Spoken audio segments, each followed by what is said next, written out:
Hello student, स्वागत है STPDHU classes में। इस क्लास में मैं आपको नेहरू युग के बारे में एक संक्षिप्त जानकारी देना चाहूँगा। ध्यान से आप लोग इसको सुनें और देखें। नेहरू युग की बात करें तो भारत की जो स्वतंत्रता से लेकर के 1964 ईस्वी तक नेहरू का समय रहा। 15 अगस्त 1947 में हमारा भारत आज़ाद हुआ, भारत की स्वतंत्र हुआ था और लॉर्ड माउंटबेटन स्वतंत्र भारत के प्रथम गवर्नर जनरल बने थे तथा पंडित जवाहरलाल नेहरू स्वतंत्र भारत के प्रथम प्रधानमंत्री नियुक्त किए गए। उसके बाद 27 अक्टूबर 1947 पाकिस्तान द्वारा कश्मीर पर आक्रमण किया गया। कश्मीर का भारत संघ में विलय एवं भारतीय सेना का कश्मीर में प्रवेश हुआ।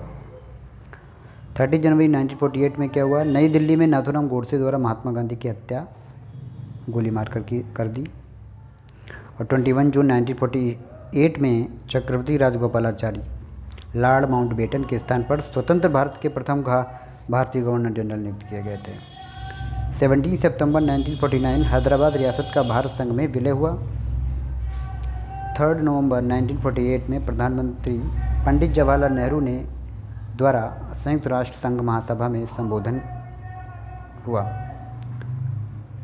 13 दिसंबर 1948 भारत एवं पाकिस्तान के बीच कश्मीर को लेकर युद्ध विराम समझौता। और 15 जनवरी 1949 जनरल KM करियप्पा प्रथम भारतीय सेनाध्यक्ष नियुक्त किए गए।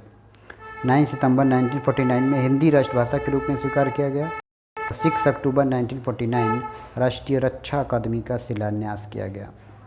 26 नवंबर 1949 संविधान सभा द्वारा भारतीय संविधान अंगीकृत और सर्वोच्च न्यायालय की स्थापना की गई। 24 जनवरी 1950 संविधान सभा द्वारा जन गण मन राष्ट्रगान के रूप में स्वीकार किया गया। 26 जनवरी 1950 में क्या हुआ? भारत संपूर्ण संप्रभुता संपन्न लोकतांत्रिक गणराज्य घोषित हुआ।